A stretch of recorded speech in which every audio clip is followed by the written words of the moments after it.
with the scent of potpourri, films we commit to memory. Crossing the felt ropes, watching from home on my TV, looking at all my eyes can see. They tell me I view obsessively.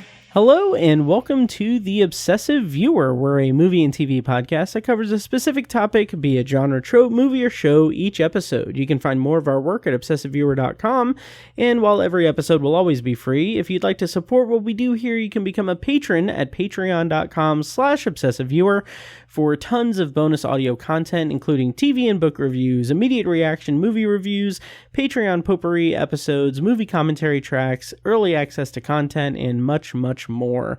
I'm one of your hosts, Matt Hurt, and you can find me on social media, including Letterboxd at Obsessive Viewer.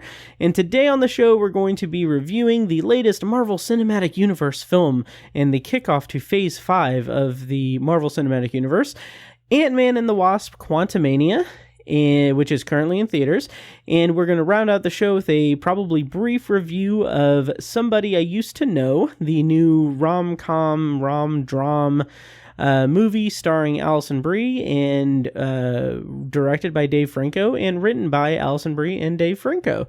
This movie is currently streaming on Amazon Prime Video. And of course, joining me tonight is my podcasting partner, whose Letterboxd activity can be found at letterboxd.com/obsessiveviewer, the one and only Tiny. How's it going, Tiny? Hey, man, going pretty good. Nice. I had to adjust the script there because I initially had, and joining me today on this Valentine's Day is my podcasting partner, but we did not record on Valentine's Day. Right. So yeah. So what's new? We just did a Patreon thing.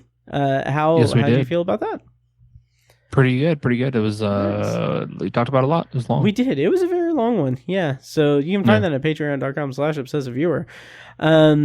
Which I guess I'll go ahead and go into more detail about the Patreon if you guys don't mind. The listeners and you, Tiny. I actually mind quite a bit. Thank you very much. Okay, cool. Well, thank you so much for listening. I'm going to go ahead and play us out. We'll be back next time with more stuff. But yeah, Patreon. I do want to mention that we do have several different Patreon tiers, of course. $1, $2, $5, and $10 tiers, all with different stuff.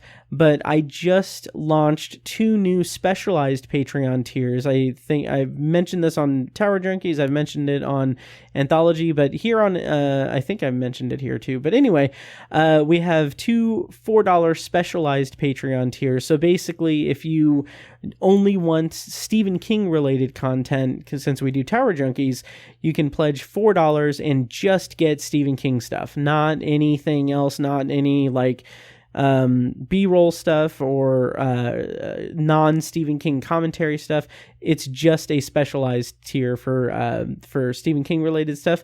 And likewise, if you're an anthology listener and want only science fiction related things, there's another $4 tier that you can get specialized Patreon, specialized science fiction only Patreon content on that. Or if you want access to all of that, to everything without caring about like different specialized versions or whatever, you can just pledge $5 and get early access to content, a bunch of commentary tracks and everything. So anyway, that's my Patreon spiel, patreon.com/obsessiveviewer. And yeah, so Tiny, we have 2 movies to review, and I do have a list of some news items to bring up before we get into the reviews. Okay. And the first thing I want to say, this is more just for your benefit, really. The Super Bowl happened. Did you watch the Super Bowl? Yeah. How did you feel about the ads and anything media related for the Super Bowl? How did that turn out? Yeah, so I watched the whole thing this year. It was a really good game. Came down to the wire. Chiefs won. So that was exciting. And it was good that the game was good because the commercials and ads, not so much. Oh, really? Yeah, there were a few gems, but nothing crazy. The halftime show, people, I don't know if we've talked about this before, but I'm just so annoyed with everyone being like, halftime show sucked. Oh, Whoa. yeah. Like, Yeah. I'm just, no one cares that you didn't like the Right. halftime show. Like, Yep. 150 million people watched it. It doesn't matter if you didn't like it. Like, it's just, and it's just, I mean, I don't know. Like, they're amazing. Like, it's amazing what they accomplished. Like, they construct a stage in a matter of minutes, and then there's 300 people doing a performance on and around and above that stage, and then they take it all down in a matter of minutes, and they film it all for tens, hundreds of millions of people to watch. It's amazing what they do, and people just in a half second tweet out, "That sucked. I hated it. Boo." I mean, yeah. That's so like, this is gonna sound so dumb on my part, and I apologize for disclosing my dumbness to the world right now, but it's wild to me because, like, I don't know if I ever really put it together until I heard you speak those words out loud just now. But it's wild that they put together the show and it's a halftime performance. It's on the field, and then like all of the like the pyrotechnics and like the choreography and stuff, and then to take it away for the resumption of the game is like wild to me. Like, that's incredibly impressive. Like, sorry if you didn't like it, but also, like, it doesn't matter because holy crap, the accomplishment is very impressive. The scale is impressive. Right. Yeah. And like I had a rant on Facebook about it, and like, I don't post a lot on social media anymore just because I don't really have a lot to say anymore, but I had a rant about it, and it kind of reminded me why I don't post rants anymore. Oh, yeah. Because like I basically posted what I just said, and someone commented on it and was like, "Oh, well, you hear that, folks? If it was a ton of production involved and a bunch of money was spent, you have to like it." Oh, really?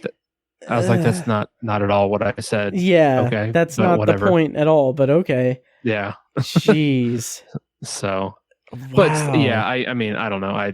I still don't know why I even decided to post that, but in the moment I was just annoyed because I thought it was a good show. Like I'm a Rihanna fan. Like, I like Rihanna. And I thought it was pretty impressive what she did, being pregnant and everything. And they had like, did you see highlights at all? Like, no, I didn't.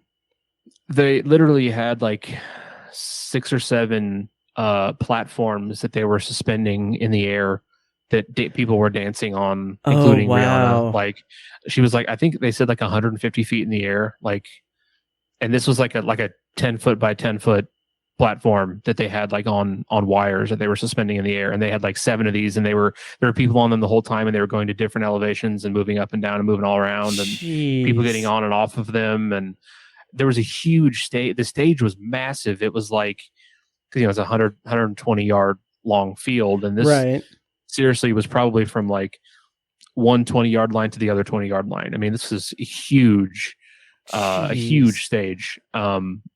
And just tons of people, literally 100 performers out there. It was really, really cool. And I've seen better ones, sure, but I just can't stand it when people are like, it sucked, it was terrible. Yeah. Like if you said like, I didn't really like it, like, that's fine. Like, of course you can not like something. Oh, but yeah. Just like, oh, it sucked, and like, I don't know why they do that, and they should have this person, and it's just like, shut up. Yeah. Oh God. I just saw the comment too. That's annoying. Yeah, I like, that reminds me of some crotchety old person on, I think it was someone like in like local government or something, had posted this very just out of touch thing like a couple of years ago, where it was something like how like he was listening to the radio, and it was like Dave Grohl's like birthday or something, and so like the DJ like celebrated it and said like, shout out to a legend, Dave Grohl, like his birthday or whatever, and like this guy posted, like, I think, like, on his, like, local government page or whatever, maybe it was his personal Facebook, I don't know, but anyway, saying, like, I don't understand why, why people need to celebrate people that no one's ever heard of. It's like, wait, what? like your experience isn't the world's experience. You, like, that, how arrogant. Like, I don't know. It's just, the internet sucks. Thank you for listening to this. Yes, exactly. But thank you for listening to the Obsessive Viewer. But yeah, well, that's cool. I'm glad that, the Super Bowl was entertaining. Yeah. And it was also, I assume this wasn't the first time, but there were a set of brothers, the Kelsey brothers. One played for the Eagles and one plays for the Chiefs, and they play each other. Wow, that's awesome. That's wild. Yeah, I don't know if it was nicknamed the Kelsey Bowl. That's cute. I like that. Yeah. I don't know if that's ever happened, but it probably has happened before. But, yeah. Yeah. Wow. Jeez. Yeah, it's interesting. Yeah.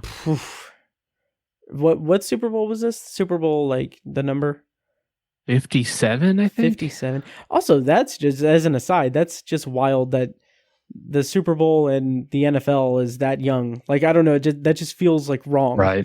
Like, it feels like I don't understand. I can't wrap my head around that. But also, like, yeah, you haven't seen brother play against brother like that, or fight against brother since the Civil War. But awesome. It's so dumb. Yeah. Anyway, I'm glad that it was good. That's awesome.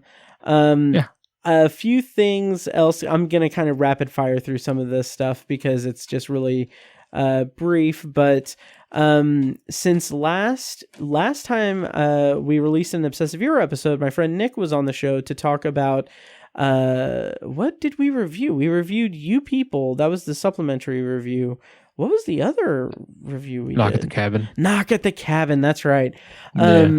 But we reviewed You People as kind of the supplementary review, and like, as is just the case, just how it happens, a day or two after the episode, news broke, like, about the movie You People, and it's so weird. Like, did you hear anything about this movie and about the, I don't even want to call it controversy, it's just anecdote about it? No, it's not really on my radar. Okay, so You People has Jonah Hill. It's basically like,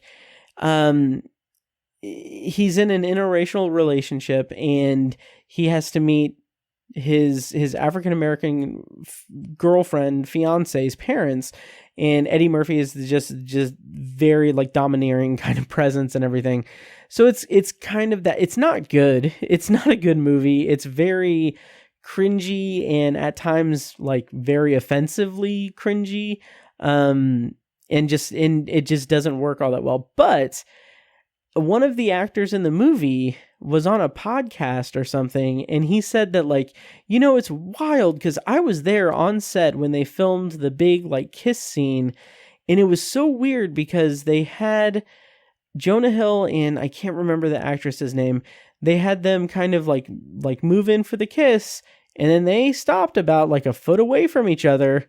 So, like, they never kissed, but they just CGI'd the kiss. And okay. And, like, with that information, when you go back and watch it, like, it happens toward the end of the movie, it looks weird. Like, her mouth just kind of, like, morphs into his mouth, and it's so bizarre. And, like, there's, like, confetti, like CGI confetti that is presumably, like, placed in the shot to pull focus away from the fact that, like, they've just morphed into each other because they did not kiss on set. It's really weird. It's so weird, but I'll put a link in the show notes to, like, like, information about this, but it's wild. I'll even put, like, a timestamp in the movie You People, which is on Netflix. I'll find the timestamp and, like, put it in the show notes as well, so you guys can fast forward to it. But yeah, it's so bizarre and weird, and the movie is not good. But I was really proud of the episode I did with Nick. Knock at the Cabin and you people. It was a lot of fun. Yeah. So, any thoughts on that, Tiny? I had started listening to that episode with you guys. Nice. I haven't actually gotten to the meat of the episode where you review the stuff yet, because I pivoted today and listened to something else. But yeah, nice. Good stuff. Oh, thank you. Yeah, I was really proud of that episode. I listened to it while I was at Menards, getting some supplies to try to get some channel locks and some fucking carriage bolts and shit. I don't have a carriage. It's just a car. It's 2023, Tiny. But, nice. But no, it's so dumb. No, I was getting some wood blocks to kind of retrofit my cheap table for work from home stuff and podcast stuff. Anyway, the two rapid fire things is that Arrested Development is leaving Netflix. They are pulling Arrested Development off of Netflix, which it comes with the territory of streaming. But the thing is, Netflix has 2 seasons of Arrested Development that is Netflix exclusive. And for them to pull it off, I don't know if I don't remember if there's a physical release, but this is a trend that I hate. I talked about it on Anthology because Paramount Plus just pulled Jordan Peele's Twilight Zone reboot off of the service, and that literally my reaction was to cancel Paramount Plus. Like, I'm done with Paramount Plus because I was a defender of that show, but that doesn't matter because they just pulled it. It's like that's their original programming and they pulled it off of the thing. People worked on that show, and it's just it's so offensive and just crappy of them. And presumably you're not going to be able to see it anywhere else, right? Right. They are airing on Sci-Fi every Wednesday, but we're in the streaming era. Right. It's just, and fortunately there is a physical release for the Twilight Zone, but it's so weird. And HBO Max having so many just shows that are just gone.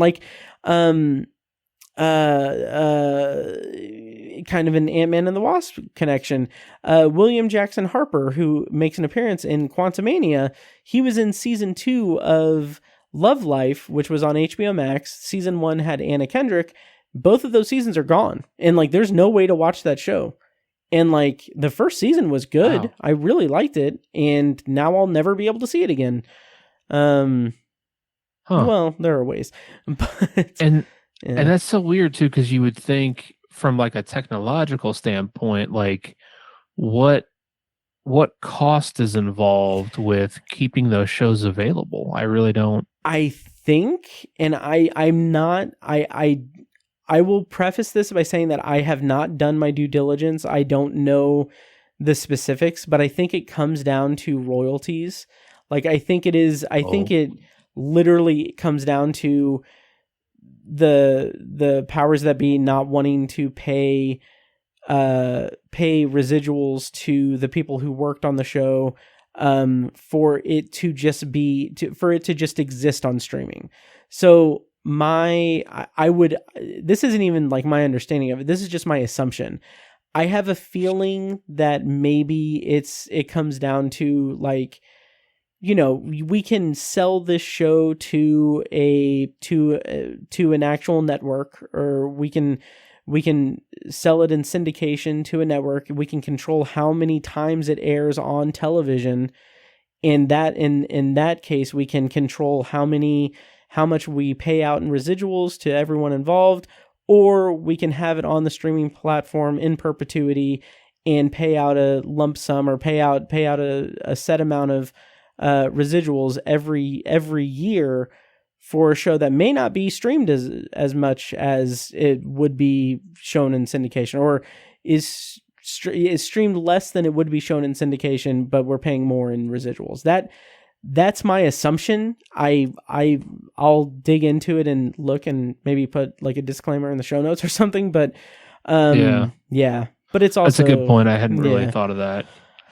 I hadn't really thought that much about it until about 5 minutes ago. But I mean, from a business standpoint, I kind of get that. Like, I still think it's super shitty though, because you said, that's a shit load of work by that people did, and now I guess if it were available somewhere else, like if you could buy it somewhere else, or like $1 per episode kind of thing, or if it was, I don't know, they just sold it to another place, I think that'd be fine. But and like residuals are super important in the industry, because it's like there's a lot of literally like starving artists. Well, I don't know literally, but you know what I mean? Like there's people who are financially struggling artists out there who are, they're getting by on residuals from stuff. Oh, absolutely.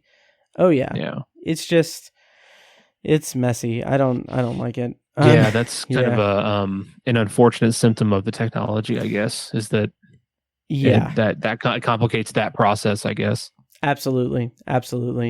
And I kind of wonder if part of it is just the people in positions to make these decisions. It's like, I don't know, like 5 years ago, I would have said like, oh, it's just people, like, it's just the crappiness of the entertainment industry being an industry and being a business and not being reflective of the art and everything. And like, that is still true and everything, but also it is a new frontier. Like, this is a streaming era. The reason that I started like obsessiveviewer.com was because I was interested in Netflix doing original programming, because I could see like the culture shifting to a streaming kind of platform as opposed to network television or basic cable and programming and everything. And I feel like this trend of pulling shows that were created for the streaming platforms. These are shows that are not put onto streaming platforms as like in syndication or anything. These are original programs that were created and broadcast or premiered on the streaming platform. I see that as maybe some people in high positions of power within like the different streaming services aren't wanting to embrace the fact that this is the way that the entertainment industry is now. Maybe that's reductive and off base, but I just kind of feel like that maybe has some kind of factor into it, but it's lame. Yeah. So anyway, so that's weird. So the final part, and then we can get into the actual reviews, is kind of semi-related, but it's a bummer because do you have Xfinity? No, we have AT&T. AT&T. Okay. So Xfinity has this perk that I wasn't aware of until like a couple of years ago, where every Xfinity subscriber has a free Peacock Plus account. So you get access to Peacock, and you still have to watch like ads and stuff, but you get access to Peacock. That is no longer going to be the case. So Peacock Plus is no longer going to be free for Xfinity subscribers, effective June 26th of this year. So happy birthday to me. I'm going to lose Peacock. Damn. Yeah. But it's interesting because I find myself thinking like, maybe I could subscribe to it. And like, that's what they want. So I don't know. Right. Right. Yeah. Yeah. Now that I'm not shelling out $10 a month to Paramount Plus. So yeah, I don't know. I'm a fan of Peacock. They have NBC has the TV contract for IndyCar. Okay. They actually cover IndyCar really well. Like, wow. It's kind of amazing because IndyCar is not a particularly lucrative property, unfortunately. Which I hate to say because I'm such a big fan of it, but like the coverage that they have, like they'll cover the Indy 500. Like, you can turn it on a Tuesday afternoon and you can stream like practice from the Indy 500. Yeah, you got to pay for it. I think it's like it's like $40 or something. Like, it's kind of expensive, but as big a fan as I am, like, it's worth it to me. You know what I mean? But then even like the regular subscription, like I can I think NBC has had the IndyCar coverage for like 5 or 6 years, and so I can like go find the last like 6 Indy 500s and just watch them if I wanted to. Wow. Yeah, that's pretty awesome. Nice. Yeah, totally. So wow. I'm a fan of Peacock for that reason. We keep it year round. So maybe you can use. I'll give you our login if you want it. Oh, right on. I will keep that. I will definitely keep that in mind. Yeah. Yep. Okay. Cool. Well, I have a few months, so we'll see. Yeah, and that is it for the news and everything. Do you want to go into our reviews for this evening, Tiny? Yes, sir. All right, great. So we are first going to talk about Ant-Man and the Wasp: Quantumania, which is the latest MCU film. It's the third Ant-Man movie. And so, yeah, so we're going to, as we usually do, we're going to do a non-spoiler and then a spoiler review. I will play a clip from the trailer to break up the spoilers, break us into the spoiler section. But for now, we're going to go into non-spoilers for Ant-Man and the Wasp: Quantumania. Again, this is in theaters, tomorrow. The premise, according to IMDb, is Scott Lang and Hope Van Dyne, along with Hank Pym and Janet Van Dyne, explore the quantum realm, where they interact with strange creatures and embark on an adventure that goes beyond the limits of what they thought was possible.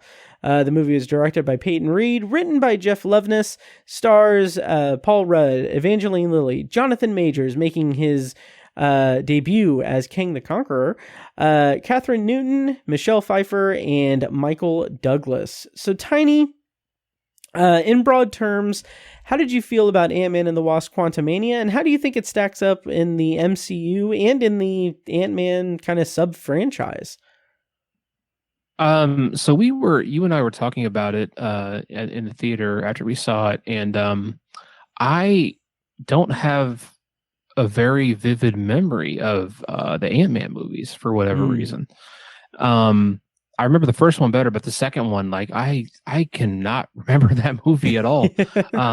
Which is terrible, because I know they were both, either good or serviceable movies.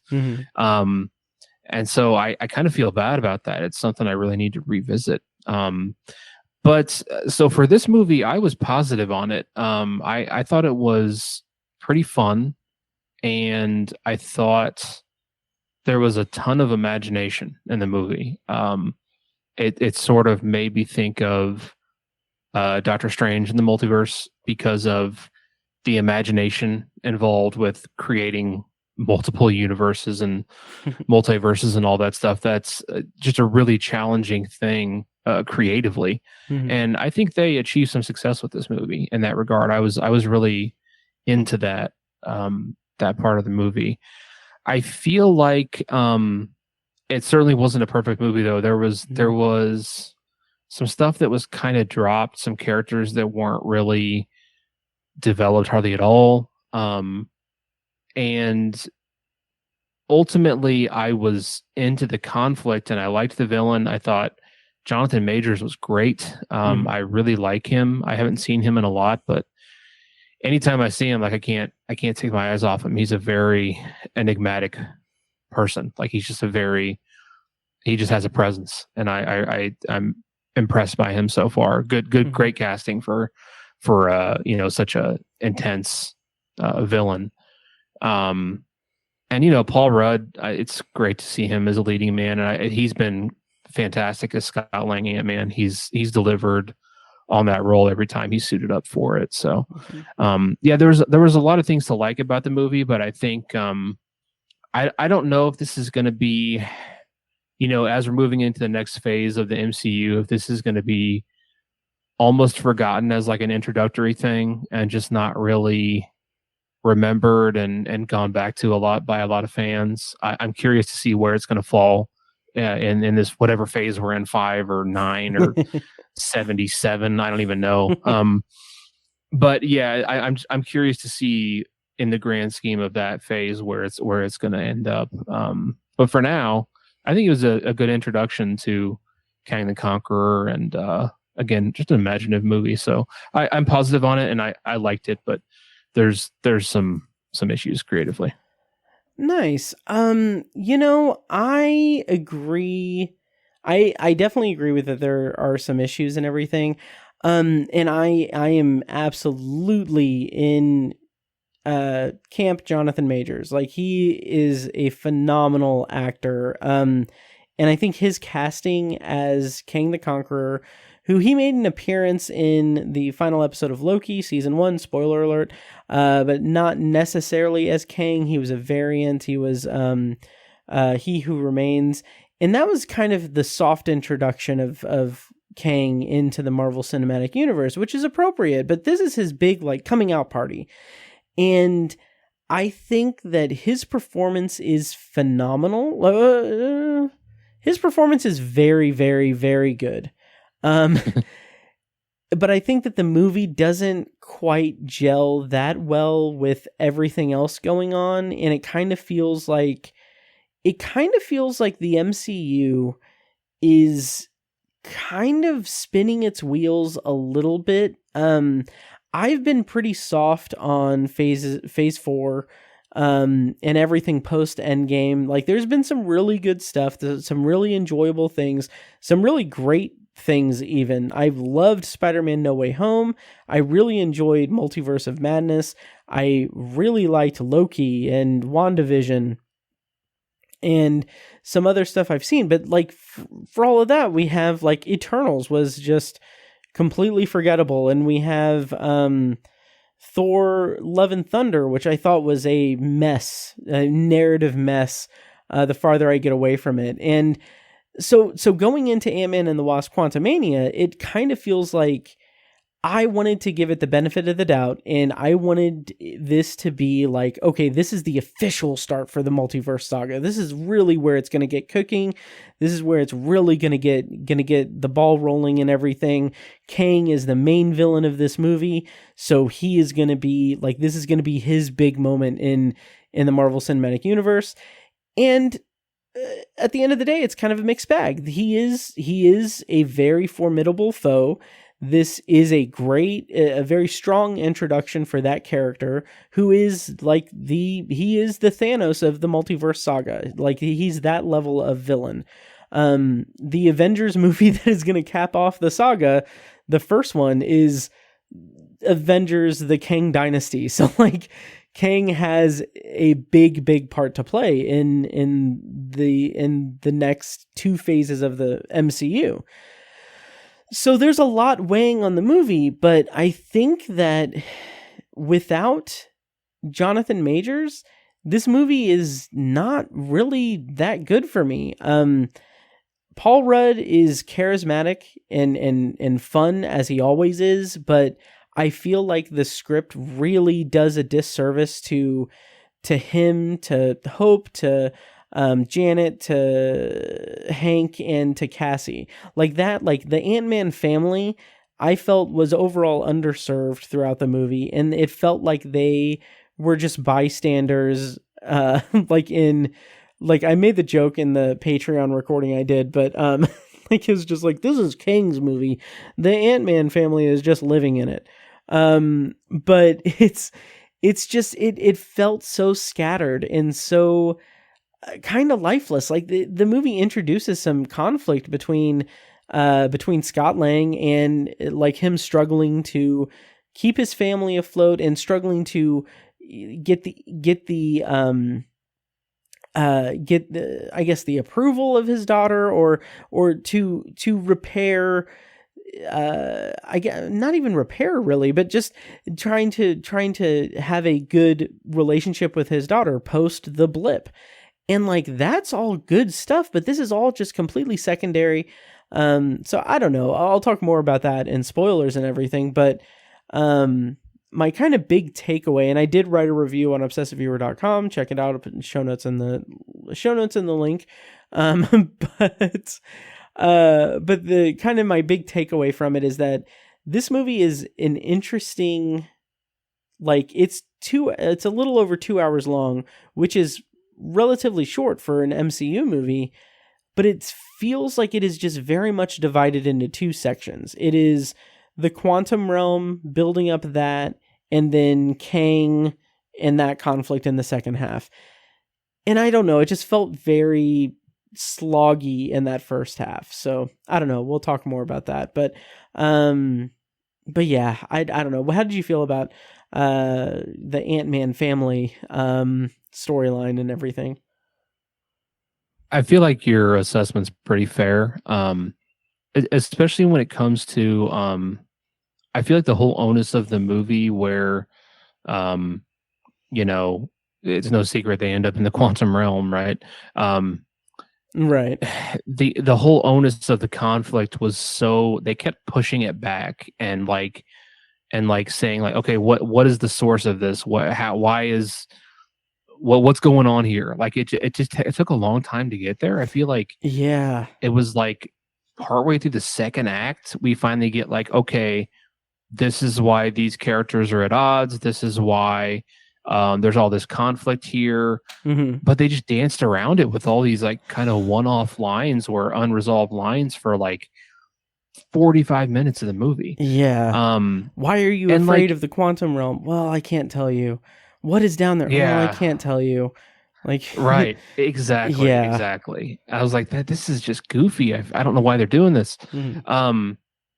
And in addition to that, the two characters, Hank Pym and Hope Van Dyne, were like, why were they even in the movie? Like, they don't have a lot of Evangeline Lilly's character, or yes. Michelle Pfeiffer. Yes, okay, I agree.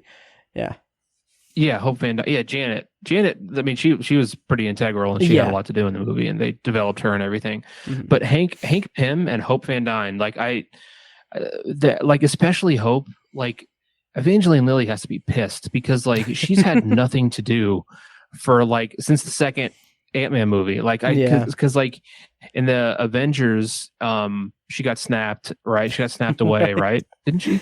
Yeah. And then she got snapped. Yeah, right. in the big portal scene, there was like when they had the kind of a little the pandering kind of like the women of the MCU scene team up. Yeah, and it's like, wait, why is she like nodding at this other character who she's never met before? Like that's right. That's not a thing. It's just like, okay, fine, cool. Yeah.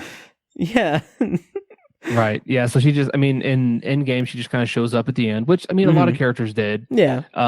It's not necessarily a problem, but it's like, okay, now there's a Ant-Man and the Wasp movie, and like she has like a little bit of meat to chew on in this role, but mostly she is just reacting to other characters or just supporting other characters with like question lines like, oh, why do we want to do that? What's next? Where are we going now? Like it's like I was so shocked at how she had very little to do in this movie. And Hank Pym, I mean, he's integral in parts of the movie, but like for the most part, for like I have a 2-hour movie for over an hour and a half, hour 45, he's just kind of there. I mean, and that is such a shame. Like maybe again, like you said, the movie for an MCU movie is a little short actually at about 2 hours.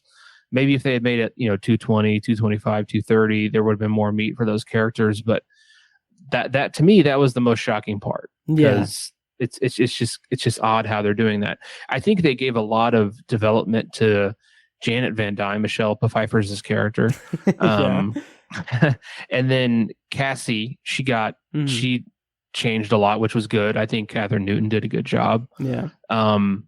But yeah, so I mean, there was some character development, but it's just weird what they did with Hank Pym and Hope Van Dyne. To me, Yeah, I agree. I definitely agree with all of that. Plus, I kind of feel like Catherine Newton, as much as I did enjoy her and I did enjoy the evolution of Cassie in the movie, I feel like there was just not a lot for her to do, even with her being such a pivotal character. Like, I feel like the performance was marred by what is perhaps my biggest issue with this movie and past MCU movies. And most notably, Thor: Love and Thunder was a big one for me with this regard. But the idea of the volume, like stagecraft technology. It's from ILM. Basically, it is what I understand is it's a panoramic green screen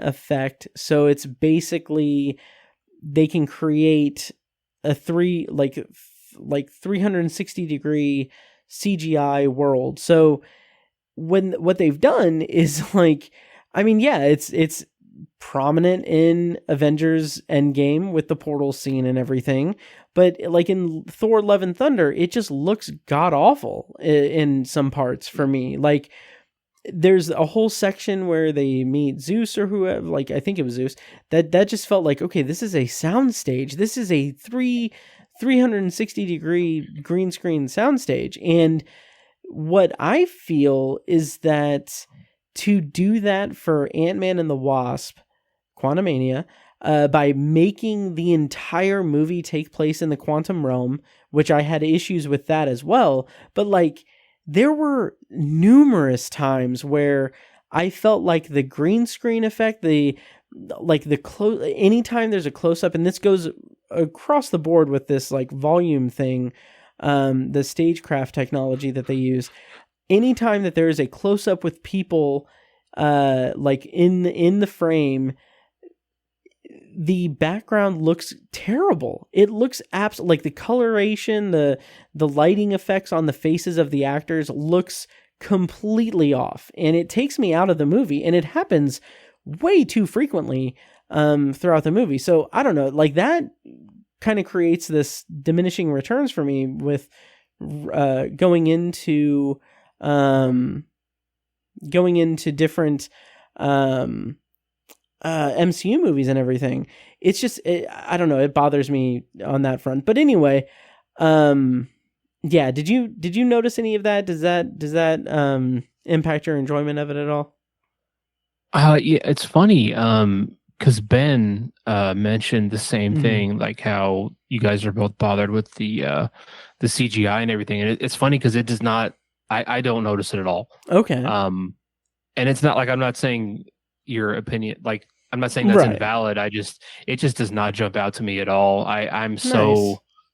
I don't know. I don't know what it is, but yeah, I haven't in Thor: Love and Thunder. I didn't notice it either, or Multiverse of Madness. I know Ben had mentioned it in those two movies, but I think they look fine. It doesn't, for whatever reason, I don't pick up on that. I don't know if I'm just not perceiving it or what. Well, with Multiverse of Madness, it's a little bit better because even though that is a lot of different like world building or world jumping and different realities and everything, it still in some places has like a grounding in like reality, like street, like him going down the street and finding the Illuminati like statue or whatever, or the statue of himself.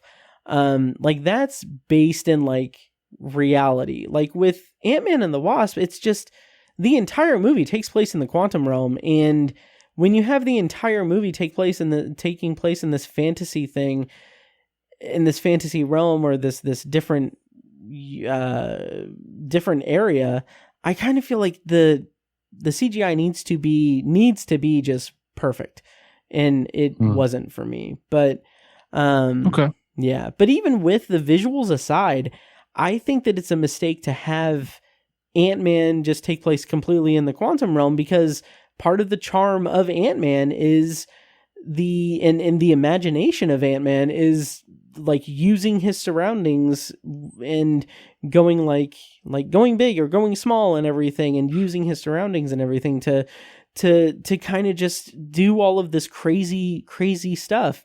And I feel like there is a lot lost in that when it's just all in this fantasy reality place that just, I don't know. I also have issues with that. I can rant about it in a minute, but yeah, did you feel it missing any, did you feel that you were missing Ant-Man kind of in, people world?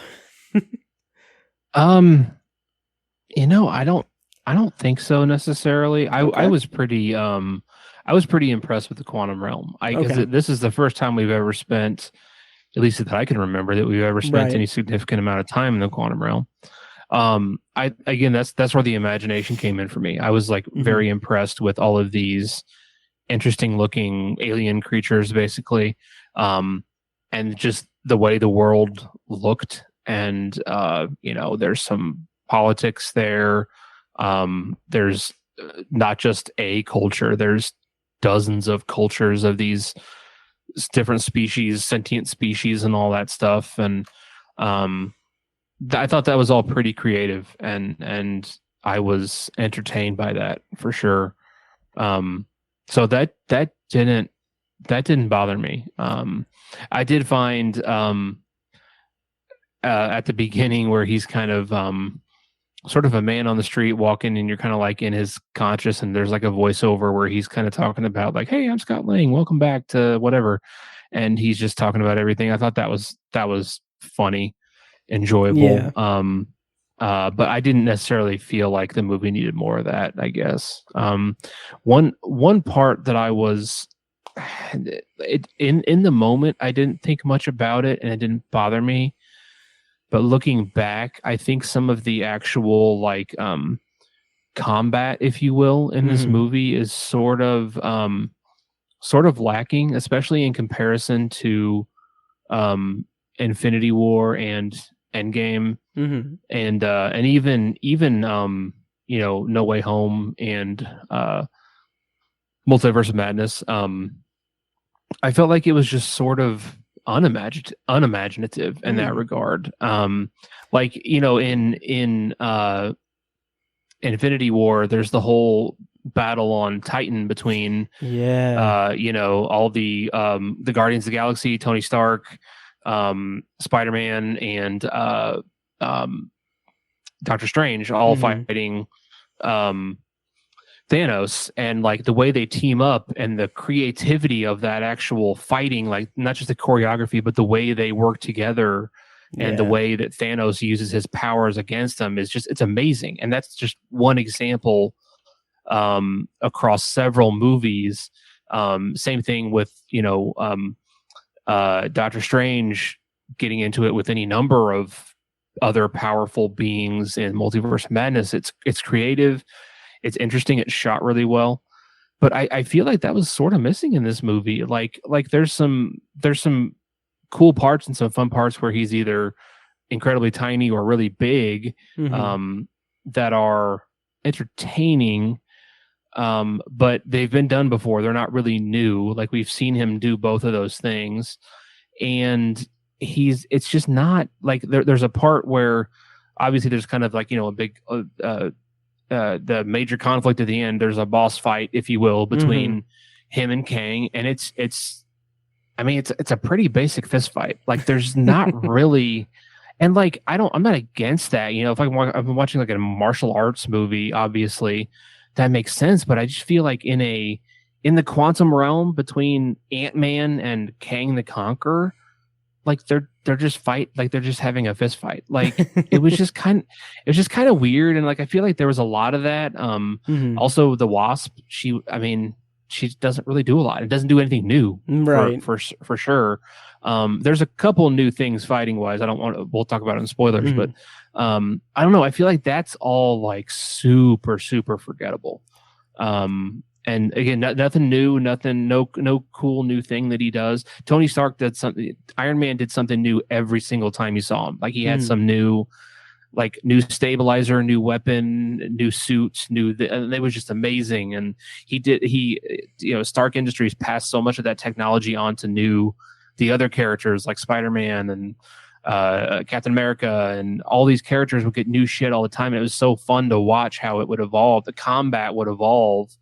And there's like basically none of that in this movie. And I understand Tony Stark is gone, but I don't know. But Hank Pym is basically old school, poor man's Tony Stark, if you will. Right. Maybe not even a poor man's Tony Stark, because he has Pym particles, which is amazing. I don't know. I'm kind of rambling here, but yeah, I was just a little disappointed from that aspect.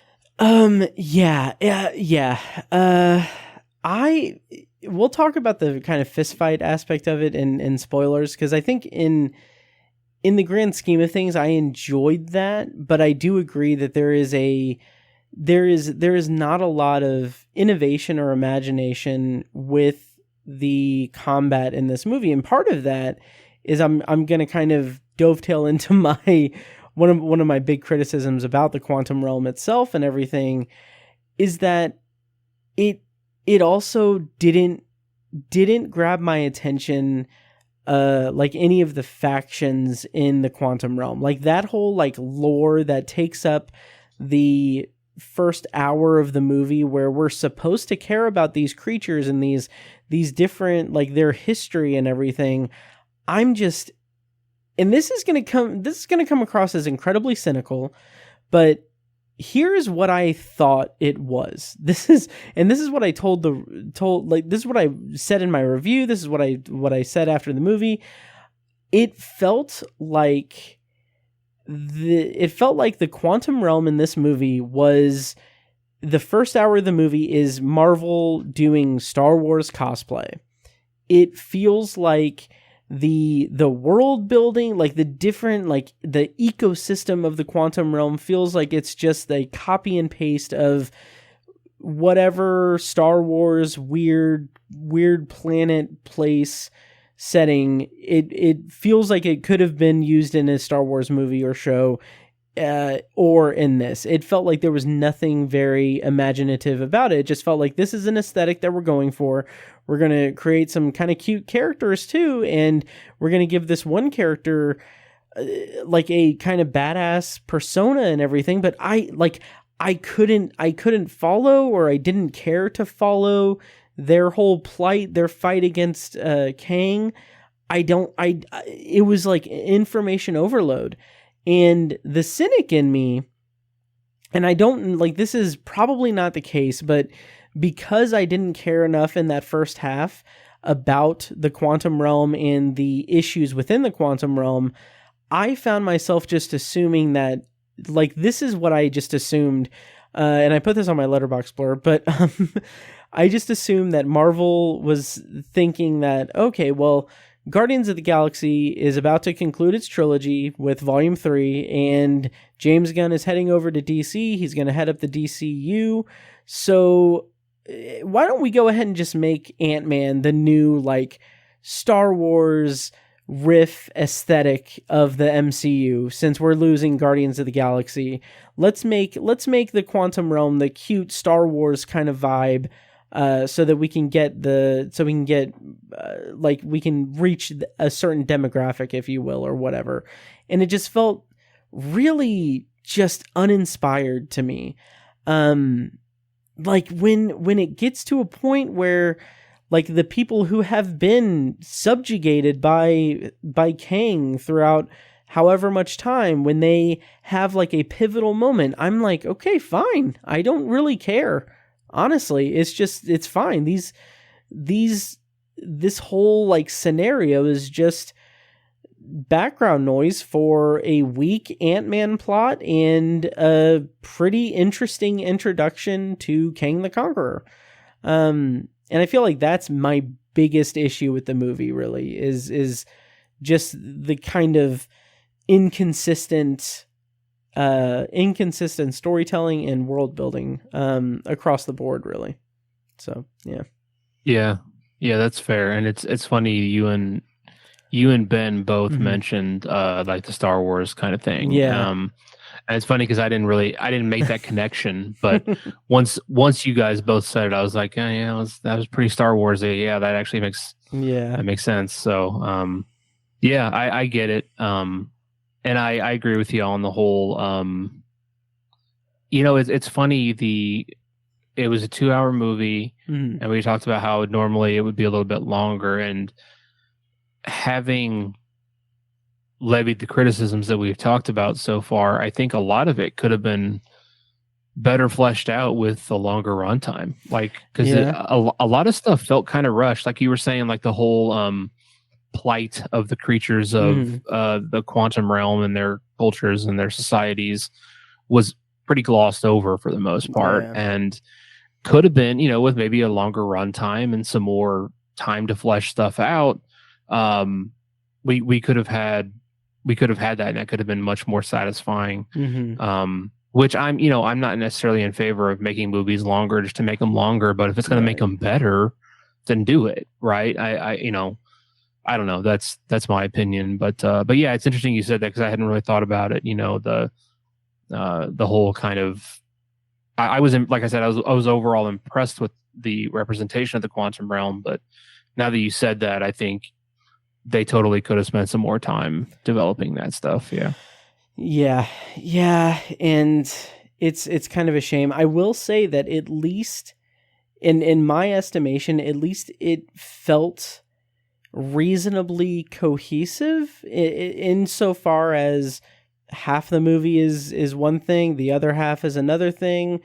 Like half the movie is build up toward the second half, which is kind of how storytelling works, but also it's like the first half is developing the quantum realm, the second half is Kang the Conqueror hour. But at least it has that level of cohesion, and it's not like Thor Love and Thunder, which felt like it was hacked to pieces. So this at least feels like it has some kind of cohesive narrative at play, but it doesn't feel like it's an organically told story. And I believe that the writer, Jeff Loveness, is supposed to be supposed to be writing the Kang Dynasty. I think. Let me double check, because if that's the case, holy crap, I don't know about that. Yeah. Yeah, he is. He's writing the Kang Dynasty. Is he? Yep. Yeah, I don't like that. I don't like that at all. Yeah. So I don't know, but Kang was cool in this movie, so that's good. Yeah. Do you want to go into spoilers? Because I want to talk about MODOK, but I don't want to give too much away in non-spoilers. Yeah. Okay. All right. Well, we are going to go into spoilers for Ant-Man and the Wasp: Quantumania. So stay tuned for that. I'm going to play a clip from the trailer. If you don't want to, if you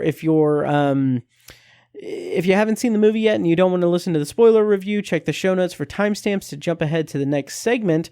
And if you want to hear more about Ant-Man and the Wasp and non-spoilers, you can read my review on ObsessiveViewer.com, or you can join Patreon, where $2 and above patrons have access to my reaction recording. I spent like 34 minutes on the drive home from work talking about my feelings in a little bit more clear way than I'm stumbling through tonight. So keep that in mind. But yeah, we're going to go ahead and go into spoilers for Ant-Man and the Wasp: Quantumania. I'm going to play a clip from the trailer now. You're an interesting man, Scott Lang. You're an Avenger. You have a daughter. But you've lost a lot of time, like me.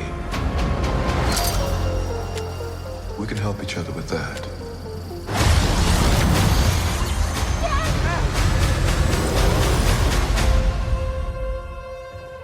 Who are you? I'm the man who can give you the one thing you want. What's that? Time.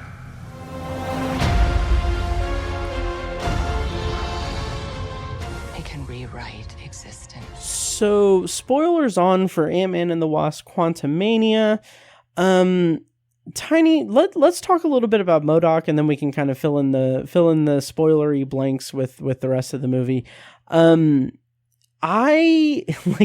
am only aware of MODOK as a concept from the only thing I was aware of him was an animated show on Hulu with Patton Oswalt, and I never watched it. I just saw like the cover art for it, so I was familiar with the design. I had no idea that Corey Stoll was returning, and that he would they had put him into that character. How did you feel about MODOK in this movie, and what was your impression of him? I thought it was really funny. I appreciated the hell out of it. I didn't know that either. I wasn't expecting that. I thought it was a really great idea. Tons of comic relief from that character. really great. I think they totally ran with the. I've seen like some of the artists or like some of the artwork of MODOK from the comics, and it's pretty dumb. Like it should be comedic because it's pretty dumb. Like right. I feel like they managed to make MODOK both menacing and funny at the same time, which is difficult to achieve. I feel like the character of MODOK in this movie is one of the biggest successes of the movie. It ended up it's going to be one of the more memorable parts of the movie, I think. I was on board, and I think they did a good job. Nice. I did too. I had a lot of fun with MODOK, especially as a kind of counterbalance to Kang, who is a formidable and kind of hefty villain in the role, of course. But MODOK, I felt like was the comic relief worked, even though in the grand scheme of things, I do feel like it's a little anachronistic with the tone of the rest of the movie a little bit. But even with that minor nitpick, I think that he was a lot of fun, very fun to watch anytime he was on screen. And I will say his death scene, like that got a huge laugh out of me. Like the whole back and forth of him saying like, what was like saying like you were like a brother to me. It's like, what? Yeah. No. It's like, at least I died an Avenger. And he's like, yeah, sure, you made it. Like, I don't that like if the comedy in the movie, if the energy of the movie was that way throughout it, I would have had much more fun with this movie than I did. But like, at least that one segment was just like that worked like gangbusters for me. I enjoyed it. Those moments were few and far between, unfortunately. I think I don't know if this is the least funny Ant-Man movie so far. Because I don't remember the other ones that well, but I feel like there should have been a lot more. And God, I mean, can you imagine if Edgar Wright had been able to do all three of these movies? I mean, I can't even imagine how different / good they would be. And I feel like he would have collaborated really well with the Russo brothers. Like, that would have been interesting. Huh. Right? I mean, I feel like any characters he would have created, the Russo brothers could have ran with fantastically. So absolutely. Bit of a missed opportunity there. But anyways, like that part was really funny, and then the whole Veb character. That was very cute. Voiced by David Dastmalchian. That was funny as hell. Like the part where Ant-Man was like, "Is that building alive?" And he's like, "Are yours dead? Are yours deed?" That was good. And just a lot of his other lines about holes and stuff was just like, I have holes. That was really good. Yeah, just like a random ass character. I am Veb, you just drank me. And but all of those like freedom fighter characters, like that, just like, I don't know anything about the main character. I got nothing. Yeah, I was looking at that actress. The character's named Gentora, apparently, which I didn't remember. I would watch a movie about her. She was badass. Yeah. Oh yeah. Turns out that actor is from Indianapolis. Oh really? Katie M. O'Brien. I had never seen her in anything, but wow, awesome. Yeah, she's a Hoosier. Nice. Yeah. So, poor but thing. I agree. Like, nice. It'd be great to see. Again, that stuff should have been more fleshed out. Should have been more. Yeah. There are a lot more opportunities for comedy. Like the whole. I thought the part was like really situationally funny, where the Scott and Cassie were being like kidnapped, and they were like being brought to like the crazy, like tribal looking people who were going to sacrifice them. Whole thing, and then it just ended up being they wanted them to drink this stuff so that they could understand each other. Like, right. That was really smart, and that was funny, and I liked that. And again, that stuff was just too few and far between, especially for an Ant-Man movie. Yeah. It's when they hit that mark, they hit it really well. But yeah, I feel like there should have been at least a couple more scenes that were way more memorable from a comedic standpoint. Yeah, and I feel like the issue with that is that this movie is doing double duty. It's trying to be an Ant-Man movie, and it's trying to be the introduction of the big bad of the multiverse saga. And I don't think there's an organic way to marry those two ideas. And that, I think, is the biggest issue facing the movie.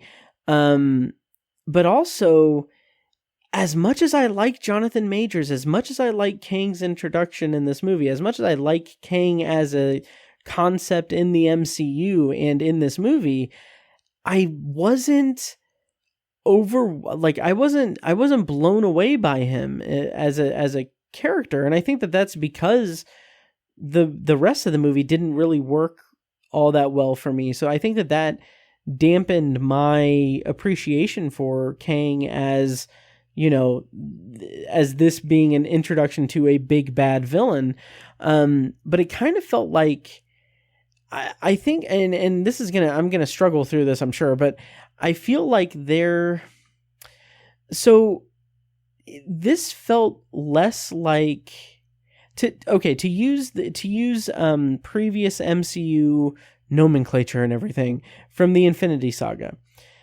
What they are doing now with Kang is kind of maybe not inverse, but basically with the Infinity Saga, we saw bits and pieces of Thanos leading up to Infinity War, which was like his big introduction. That was his movie. And along the way, we got introductions of different villains. We got different villains playing, like, kind of being pawns in the grand scheme of things and everything. And that worked well for the Infinity Saga. What this feels like it's an attempt to bring out Kang relatively early, and have him wreak havoc throughout the rest of the saga. And that's fine. Maybe not wreak too much havoc, but like I can see it building up to that. But by the end of the movie, I felt like this is less like Kang's Infinity War version of an introduction, and it's more of a Loki's introduction and Thor introduction. I don't know if that makes any sense. Basically, it feels like it's the introduction of a pawn. And maybe it is with all the variants and everything, but it just felt like this should have been a bigger, more monumental Kang introduction for me.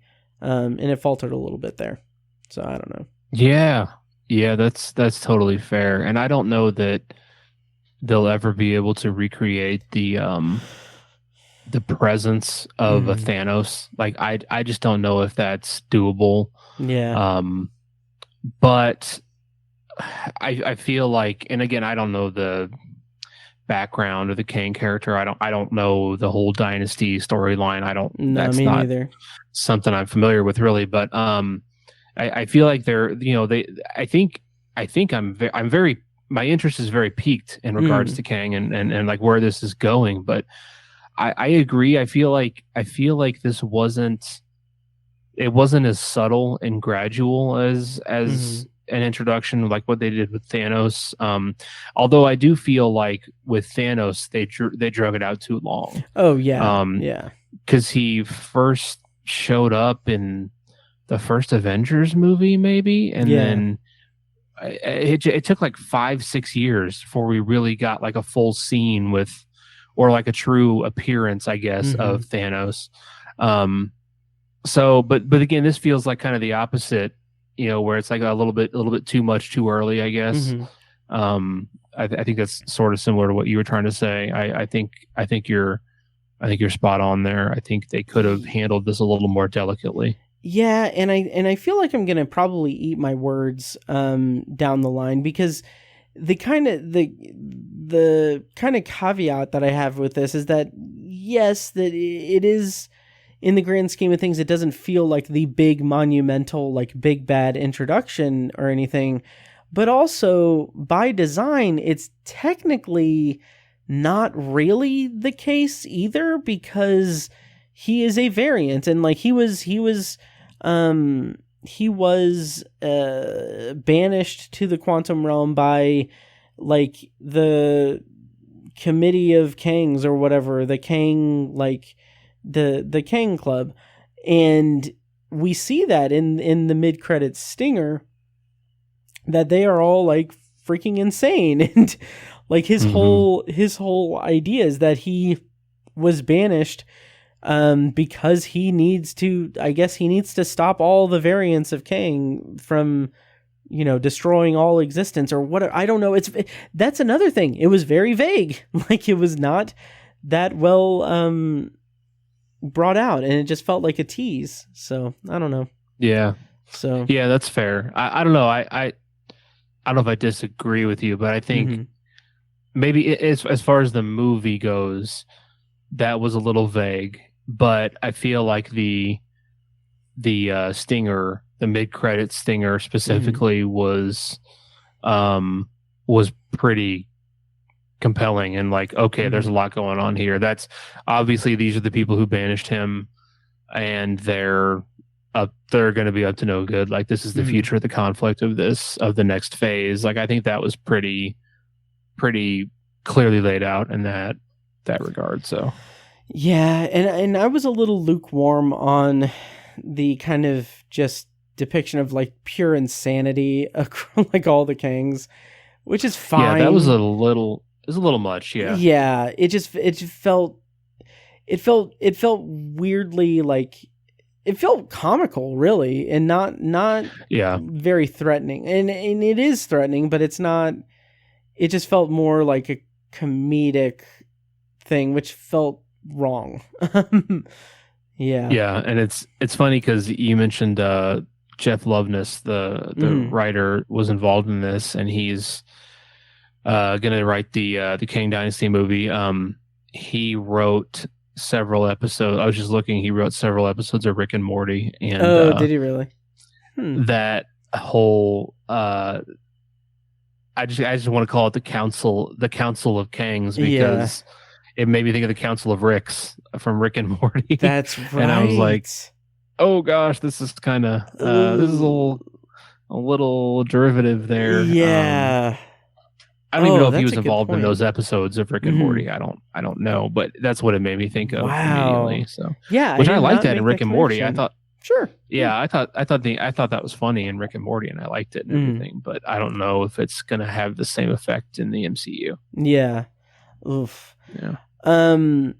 Yeah. Really quickly, like this is completely off topic and everything. Well, not completely off topic, but are you aware that in September there is going to be an actual physical release of Look Out for the Little Guy by Scott Lang? Oh, really? yeah. They're releasing like the actual like memoir. And yeah, I'm like throughout the whole day before the screening and everything, I was like, I kept thinking, like I kept saying the title in my head, like Look Out for the Little Guy. But yeah, I'm excited to read that. And I really hope that Paul Rudd does the audiobook for it, and I hope there is an audiobook for it. But anyway, that comes out in September. Yeah, the other thing I kind of want to touch on, and then we can kind of wind down if there's anything, unless there's anything else we needed to cover. But ultimately, this section is pretty forgettable, but Bill Murray, fine. Yeah, it's a little weird with the kind of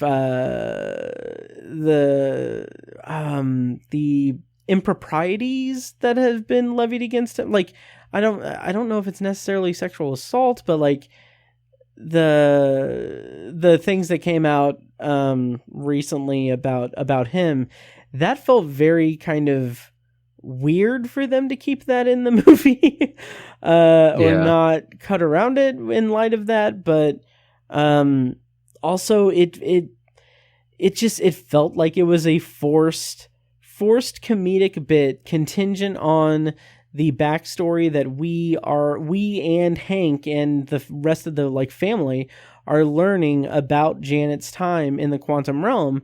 And it's played off like a joke, but it's also like, yeah, well, we want to know more. Like I would like to know more. I would like for Michelle Pfeiffer to have a line other than, oh, I can't tell you, or, oh, I can't, like some like ambiguous line until the midpoint of the movie. But it just felt like it felt like them trying to imitate the kind of comedy and the overall aesthetic of like Guardians of the Galaxy and kind of a Star Wars kind of aesthetic and everything. And it just feels so weird, since we have 2 Ant-Man movies that frankly I don't remember much about them either, but they have a very specific feel to them. Like the first Ant-Man movie is a fun ground level like heist adventure movie with some very cool imaginative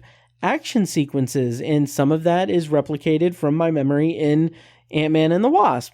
Here, this just feels like, okay, well, we did 2 Ant-Man movies. He popped up in, Civil War and Endgame. So let's go ahead and Guardians of the Galaxy him up a little bit, and let's make him, let's put him in this Star Wars sort of world and call it a day. And it just doesn't work. It doesn't work.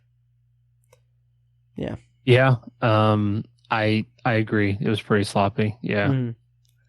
Yeah. Oh, the fist fight. Let's talk about the climax of the movie. The various Deus Ex Machinas. I love the concept of the ants going into a deeper level and then having like a time dilation aspect where they live thousands and thousands of years and they're able to evolve and like be of assistance and everything. I love that as a concept. I don't like that it's just a throwaway thing to save the day at the end of the movie and to give Hank something to do. But the actual conflict, the fight with Kang, like the trying to stop him from leaving the quantum realm, that's all fine and good. That's all fun. That's all exciting enough. But the fist fight, I was really into it. I really liked the brutality of it. There was a moment, and I knew that there was no way in hell that this was going to happen. But there was a moment where I thought, what if they actually kill Scott Lang? Like, what if Kang just kills him, and that's how they end this movie, with Scott Lang dead at the hand of Kang, and like that's the introduction of Kang to the MCU. That's like us like saying like, oh yeah, he just killed an Avenger. Okay, cool. I knew that they wouldn't do that, but I thought like that would be pretty cool. What they did was fine. I don't know. Yeah. And I'll at the end of like when Hope comes in and joins him and everything and comes back, like there's that moment where they're talking and they're like, yeah, I love you and everything, and I'm like, oh yeah, they're a romantic couple. Okay, I forgot. Right. Like, yeah, I don't know. But anyway, how did you feel about all that? Yeah, I guess the fist fight was pretty good. Like it was surprisingly grounded for a franchise that's so well known for literal superpowers and infinity stones and literal like gods, Nordic gods who can do amazing things. It's kind of, I guess, a little bit refreshing to see an actual fist fight that's just like a pure fist fight. Yeah. That's kind of cool. And I don't know if you saw this, but like in an interview, Paul Rudd was talking about how they basically had to like tone that down because they were like on the cusp of losing a PG rating or whatever. Because it's kind of bloody. Like he gets the shit kicked out of him. So, yeah, like I thought that was kind of interesting. Mm-hmm. Yeah, I mean, and when it comes to the whole ant thing, yeah, like I thought that was cool. Like the ants are getting smart and they're actually developing their own tech and everything. Like that's cool. But man, Yeah. was it ever tacked on? Oh Just my like God, super yes. quick. Yeah. I mean, it's really. I mean, it's sort of teased a little early on in the movie in the Mhm. first act. But then it just kind of shows up at the end, and it's very convenient that they help defeat Yeah. Kang. I don't know. I would have liked to see that more fleshed out. Same here. And like, and Yeah. Hank has that throwaway line that's like, he's like excited about it because he's a scientist, and he's just like, oh yeah, this can teach us so much about like this changes everything about what we know about life and about evolution and everything. Oh, okay, well wait, never mind. Let's go ahead and fight the bad guy. Like this feels like okay.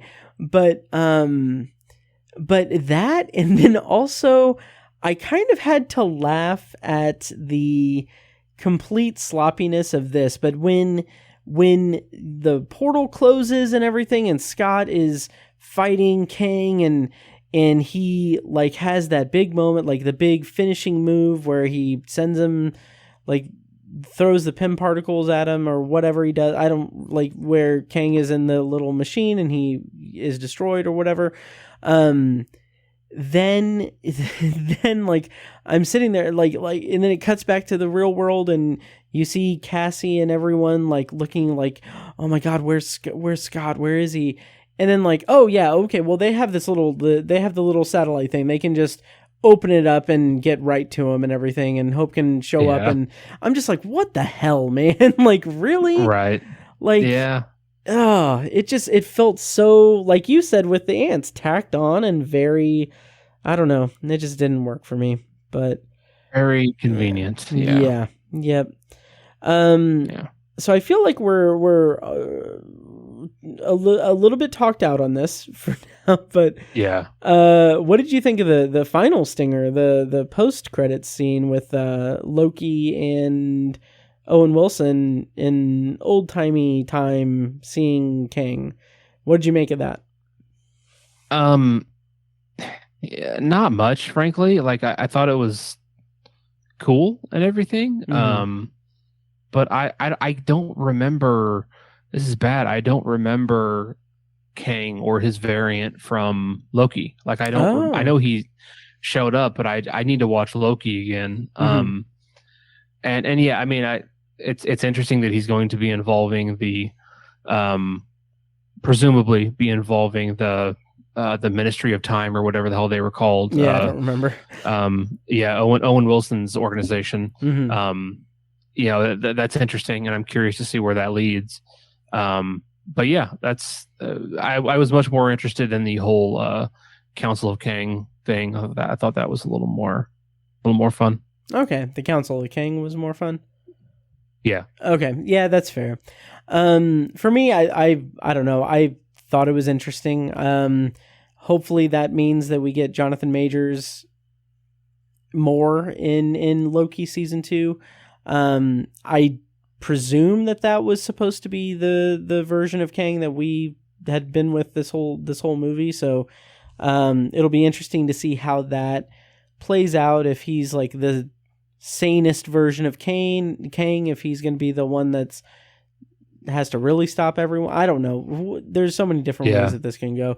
The other thing I just remembered, the other thing that I thought was actually really cool and inventive and interesting, if brief, was the probability storm when he's trying to get the core and all the different versions of Ant-Man just are there and populating. I thought that was a really cool, interesting effect. But yeah. Yeah, that was really creative. Yeah, so... Yep. Okay. I think we're about done with talking about Ant-Man and the Wasp: Quantumania. What did you end up ranking this or rating this movie, Tiny? I ended up giving it 3 stars. I again had a good time with it. I was really entertained, but especially having talked it out with you, I think there's some glaring issues with the movie. But my interest is pretty well peaked with Kang the Conqueror. I think that was mostly a success.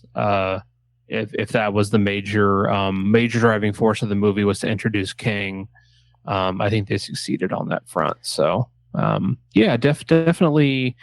I don't know how overall memorable the movie will be, but it was definitely entertaining for 2 hours. I'll say that.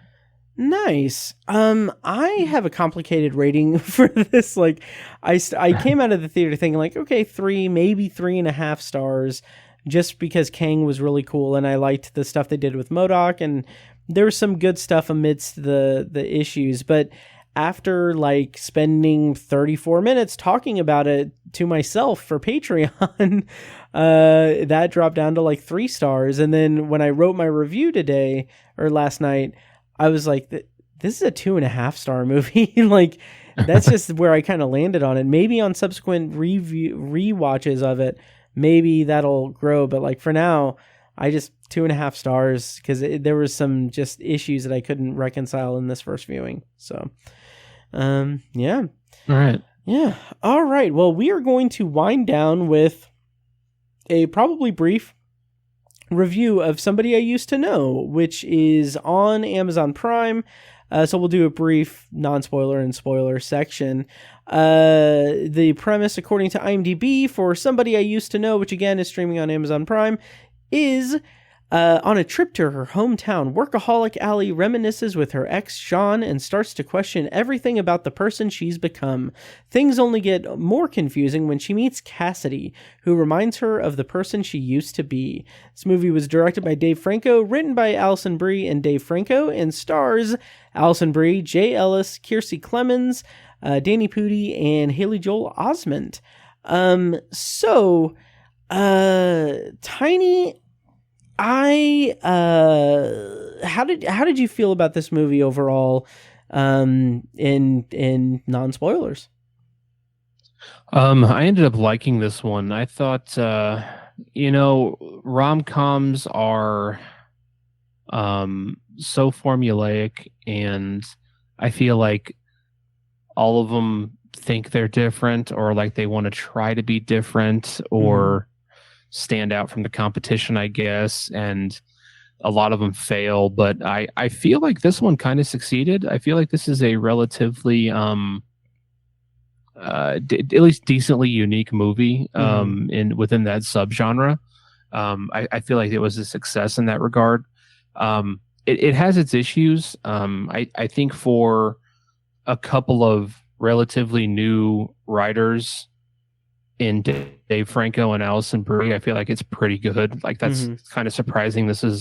I'm sure they've both written stuff before, but this is one of the, they wrote this together, and this is a feature length movie and everything. I feel like writing wise, it's pretty impressive in that regard. Is this Dave Franco's first directing gig? No, he has directed, I don't know how many movies he's directed, but I do know that he directed a couple of years ago the movie The Rental, which Mike and I actually reviewed in like episode like 380 or 360 something, I don't know, like 362. Okay. But yeah, he had also co-wrote that script, so The Rental, which is a thriller that is very different from this. Yeah. Okay. Yeah. Well, either way, I was impressed, in that regard. I feel like the writing was relatively good for this. There are issues with it I'll go into later, but overall, held my attention really well. There's a handful of good characters, and the conflict is pretty entertaining. So yeah, I was positive on it overall. Nice. I was too. And that was episode 320 of the podcast that Mike and I reviewed, Dave Franco's other film, which also had Alison Brie in it. So this movie was kind of a little bit of a surprise to me, because I was kind of expecting it to go that kind of classic rom-com route, like, the ex-lover of someone who is about to be married, kind of wreaking havoc on the wedding festivities and everything. That is a staple of the rom-com genre. And it even like the movie even references, like Cassidy even says to Allie, like, you're not going to pull any like my best friend's wedding shit on this weekend, are you? And what I find so interesting and compelling about this movie, and just to plug the Patreon, I did do an immediate reaction recording today about it. So if you want to hear me talk about it to myself, check out Patreon. But what I found most compelling about it is that it isn't that traditional, like, oh, you know, love triangle and trying to figure out who belongs with whom. It's not that, because it's more about Alison Brie's character wrestling with her coming back to her hometown where she left a good relationship for, you know, to become like a success in LA, only to come back and be confronted with who she was and what she left behind. Basically, there's a lot of like really good meaty character stuff here that I wasn't quite expecting, and I thought the movie was all the better for it. So I like that. Nice. Yeah. Anything else in broad stuff? What'd you think of Danny Pudi? This is the first Danny Pudi and Alison Brie collaboration since Community, really. How'd you feel about him? He was great. I loved him. Felt totally organic, and like you know, I haven't really seen him in a lot other than Community and the goofy Apple TV show with Rob McElhenney. Yeah, Mythic Quest. Yeah. I watched like the first season of that. I love that show so much. It's funny, yeah. I really liked him, and I think this sort of drove home for me that he's like actually a really good actor, because he seemed, he wasn't playing like the goofy weird kid in this, or like the goofy weird douchey guy like in Mythic Quest or Community. Like this is he's a supporting character for sure, but he just felt so organic in this, and really looked like he wasn't even trying. I mean, he felt just organic is the word I keep coming back to. He was so at home with that character. I loved him. He was funny and heartfelt at the same time. Really good really good performance on his part. Absolutely. And he kind of plays the kind of conscience of the movie and the confidant of Alison Brie's character, and to a certain extent Jay Elsa's character as Sean as well. And what I really liked about that is that it's not this ham-fisted like, oh, I'm the best friend character of this rom-com, that I'm just here to expel exposition and to really tidy up the befuddlement of the romantic comedy at play.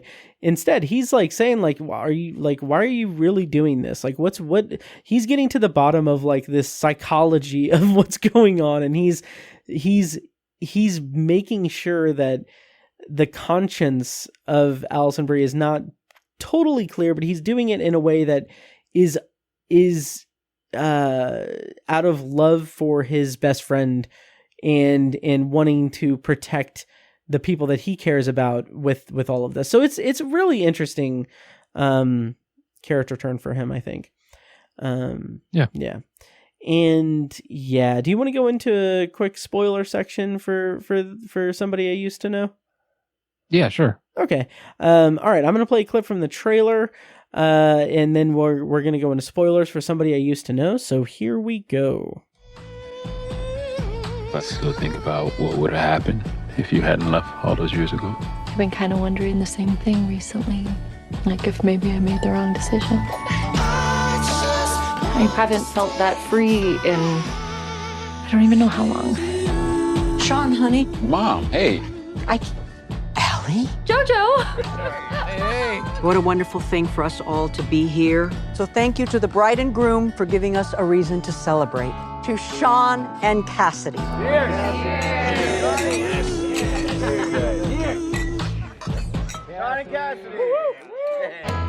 So Tiny, one of the things that I really was impressed by with this movie was the way that it really dives into Allie's kind of her conflict with who she is and like who she should be and her expectations for herself, with her coming back to the hometown and kind of wrestling with who she was and everything, but also the way that she uses this kind of manipulative tactic that she used with her cheesy desert island show in the beginning of the scene, but uses it to kind of just get information to undermine the relationship and everything.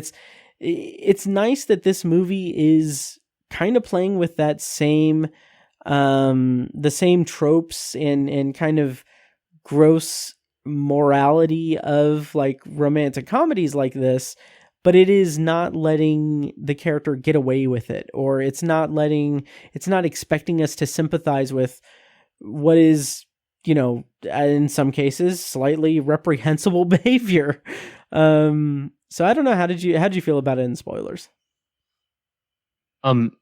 Yeah, I thought it was pretty fun. Again, I think the whole you know, it sort of presents this premise of, you know, she's still in love with this guy. She wants to find a way to get back with him. She's going to do all this crazy stuff. And, you know, normally that would result in, oh, she was actually in love with this person the whole time. Or they actually end up getting back together because they're meant for each other. Or, you know, we jump to 3 years down the road and they run into each other again. And you can see the beginnings of their future relationship. Like, it could have been all these tropes and traditional outcomes, you know. But they didn't do that. They, you know, she realized, hey, this is kind of shitty what I'm doing, and maybe I don't actually belong with this guy because we're two different people, and I my passion doesn't jive with his passion for life. You know what I'm saying? And so I that was just kind of refreshing and different, and I think it worked. And I was really kind of surprised by that. I thought it was going to go a more traditional tropey direction, I guess, and it ended up being kind of original in that regard. So I was genuinely surprised with that.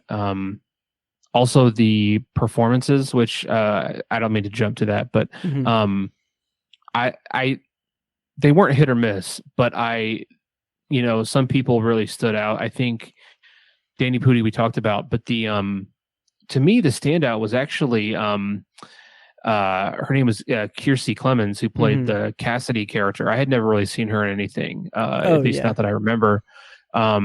She was really good. I thought she could have the character could have sort of faded into the background in this movie, and she really didn't. She could have been overwhelmed or just kind of overshadowed by the Alison Brie character of Allie, but she really did not let that happen. I was really impressed with her as an actor. I thought she did a really good job. The only performance that I really wasn't that keen on was actually Jay Ellis as Sean. I think in the third act he really came into the character and did a good job, and I appreciated it. But especially the first act and then the second act, I was like, he seemed so wooden to me, and just not, he just did not seem into it at all. I could not get a grasp on his character very well. Like I was like, is he trying to get back together with the Allie character? Is he not? Like, I don't understand what's happening here. His motivations are very clogged, and he just seemed really stiff and wooden. Until things got really dramatic, and then he opened up a lot, and I appreciated his performance in the third act. But early on, I was just like, I was not impressed at all. So yeah, I saw her in she was in the movie Hearts Beat Loud in 2018. She was phenomenal in that. She plays Nick Offerman's daughter. And they're dealing with the kind of dealing with the death death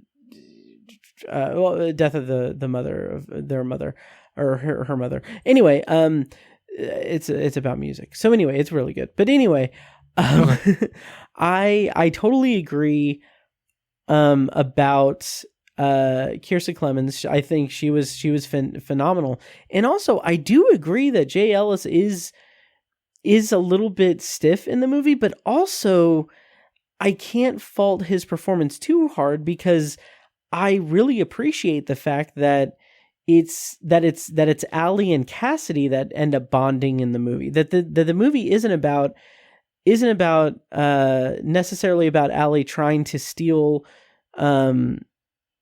Sean back from Cassidy necessarily. Like, that's not the focal point of the movie.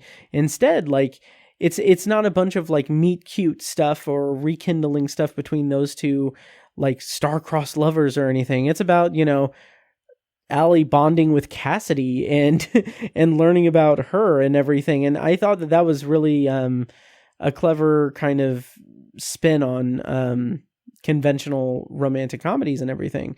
And to your point about expecting it to be a very formulaic thing, as soon as it said 6 months later at the end of the movie, I fully expected it to jump to Allison Brie meeting up again with Danny Pudi, and then it leaving on the note of like, oh, they're the ones that are meant to fall in love, and that's what everyone's going to be happy there. But no, instead she's finally doing her documentary on the nudist colony, and then it leaves on a note of like, hey, dude that I slept with before, do you want to hook up again? Or him asking her out, and then her saying like, no, I gotta go home for the weekend, but maybe next time. It's just, it was really good. I liked that button on the movie. Totally. Yeah. Yeah. Again, like I said, it kind of went to some unexpected areas, really. Yeah. Yeah. Anything else on Somebody I Used to Know? Those were kind of the major points for me, really. Yeah. Yeah, same here. We're gonna wind down. I'm making up this dumb thing I'm gonna do to. I'm preemptively apologizing, but yeah, I on the same kind of note. I had kind of an interesting experience. By the way, that's our review of Somebody I Used to Know. Check it out on Amazon Prime. Yeah. But to wind down the episode, I do want to share an anecdote, though, Tiny. Since we did review this movie, I do want to share that I had an experience where, like, I was driving to work, and then someone kind of moved in front of me, and so I got out of the car and I just started, like, I yelled to them and I said, and they were just like, I didn't, and then I'm like, wait, I know you. And then they were just like, no, you don't know who I am. And I was like, no, yeah, you're Michael. I know who you are. And then they were just like, that's not even my name. So I was like, okay, well, you know. And I just felt like they were just, there was no reason why this Michael guy, I don't think that, I don't think that.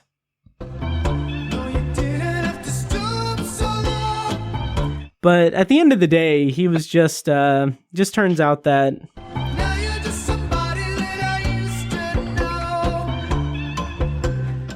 I'm so sorry. That's it. Like, that's it. Oh my God. It was so dumb. Wow. I took the time today when I should have been working to put those on the board. So, yeah.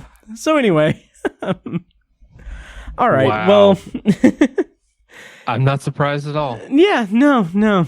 But I don't know. I just had that song stuck in my head ever since, hearing the title of the movie.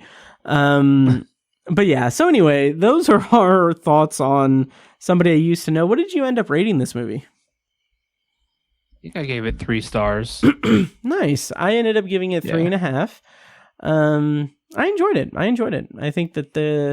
I think that it's a very, very good unconventional kind of character study for me. When I was expecting a more kind of straightforward formulaic experience. So yeah.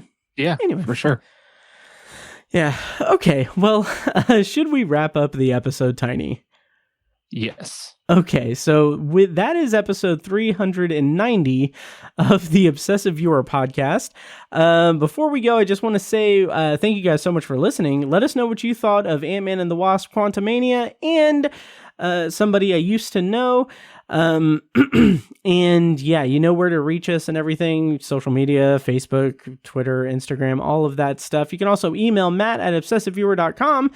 And yeah, next time on the show, we are going to be doing the long-awaited next installment of our Ebert's Great Movies List review series. I don't remember what part this is, but we're going to be reviewing Nosferatu, The General, and All About Eve.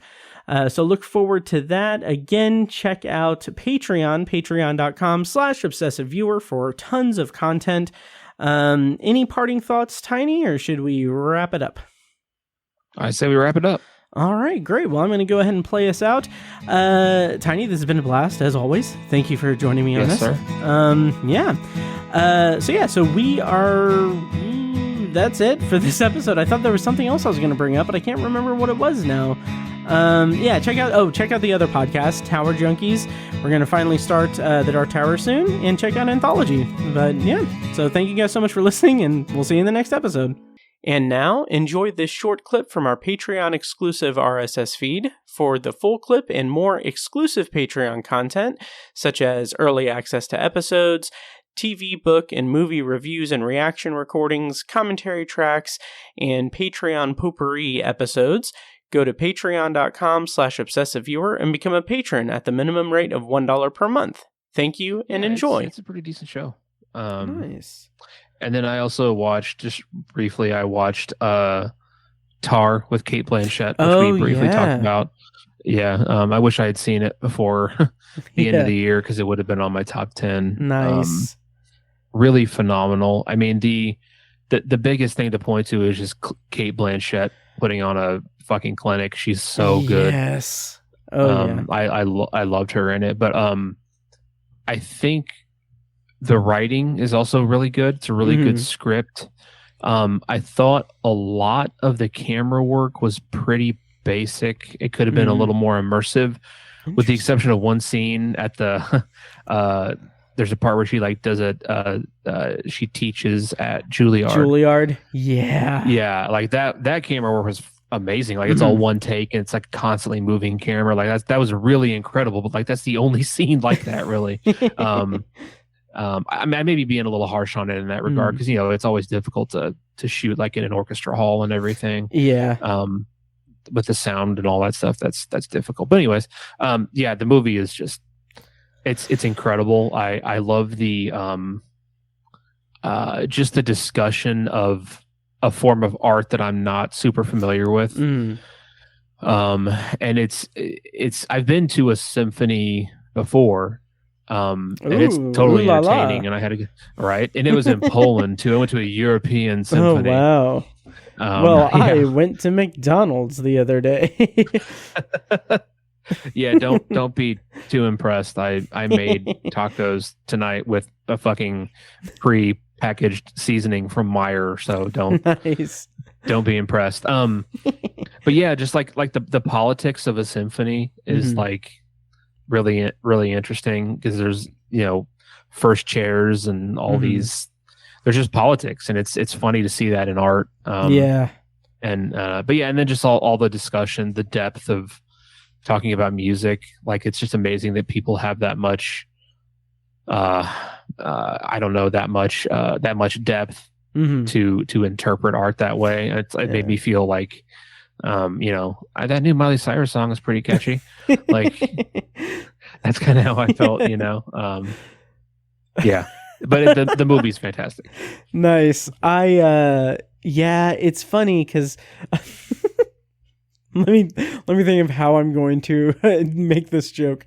I totally get that about, people talking in depth about art and everything. And I do wish that you would have been able to see it before we did our year in review episode, because then you could have been able to talk about it on the platform where we've been talking about art nearly like for 10 years now.